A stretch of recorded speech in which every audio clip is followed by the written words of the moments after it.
السلام علیکم محترم سامعین کرام، آج میں بیان کروں گا رحمت خداوندی کی وسعت۔ حضرت ابو سعید خدری رضی اللہ تعالیٰ عنہ فرماتے ہیں کہ حضور اقدس صلی اللہ علیہ وسلم نے فرمایا، سابقہ قوم میں ایک آدمی تھا جس نے 99 آدمی قتل کیے تھے۔ اس کو ندامت ہوئی، اس نے لوگوں سے روئے زمین کے سب سے بڑے عالم کا پتہ معلوم کیا تو اس کو ایک راہب کا پتہ بتایا گیا۔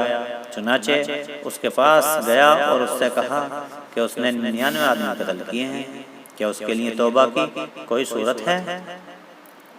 اس راہب نے کہا کہ نہیں۔ یہ سن کر اس نے اس کو بھی قتل کیا۔ اس طرح اس کے 100 قتل پورے ہوئے۔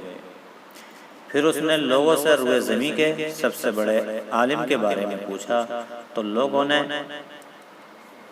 ایک عالم کا پتہ بتایا۔ چنانچہ وہ اس کے پاس گیا اور اس سے کہا کہ میں نے 100 آدمی قتل کیے ہیں، کیا اللہ تعالیٰ مجھے معاف کرتا ہے؟ وہ اس کے پاس گیا اور اس سے کہا کہ اس نے 100 جانیں قتل کی ہیں، اس کے لیے توبہ کی کوئی گنجائش ہے؟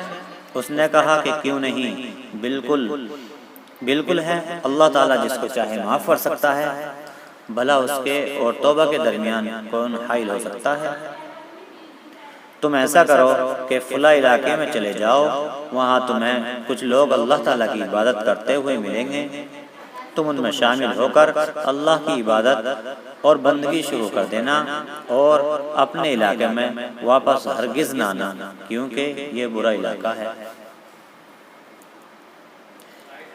محترم سامعین کرام، اگر آپ نے میرا ابھی تک یوٹیوب چینل سبسکرائب نہیں کیا ہے تو برائے کرم چینل کو سبسکرائب کریں تاکہ آپ کو نئی ویڈیو کی نوٹیفیکیشن ملے، اور ثواب کی نیت سے زیادہ اس کو شیئر کریں تاکہ دوسرے آدمی بھی اس سے فائدہ اٹھائیں۔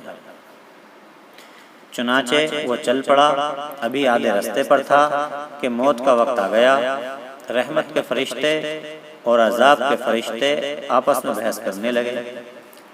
رحمت کے فرشتے کہنے لگے کہ یہ شخص توبہ طائب ہو کر اپنے قلب کو اللہ تعالیٰ کی طرف متوجہ کر کے نکلا تھا، اس لیے اس کی روح ہم قبض کریں گے۔ عذاب والے فرشتے کہنے لگے کہ اس نے تو کبھی کوئی نیکی ہی نہیں کی اور نہ ہی اس نے کبھی کوئی ثواب کا کام کیا، اس لیے ہم اس کی روح کو قبض کریں گے۔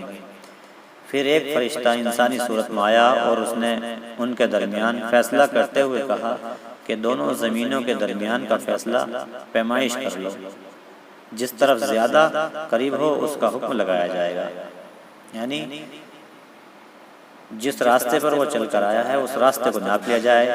اگر وہ اچھائی کی طرف زیادہ چل گیا تو اس کے روح کی قبض کو نیک فرشتے قبض کریں گے، اور اگر وہ کم چل کر آیا ہے تو اس کو عذاب والے فرشتے اس کی روح کو قبض کریں گے۔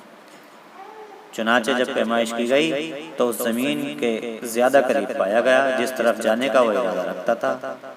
چنانچہ رحمت کے فرشتوں نے اس کی روح کو قبض کیا۔ بے شک اللہ تعالی غفور الرحیم ہے، نہایت ہی رحم والا ہے۔ حوالہ ہے اخرجہ البخاری صفحہ 3480 اور مسلم شریف صفحہ 2786۔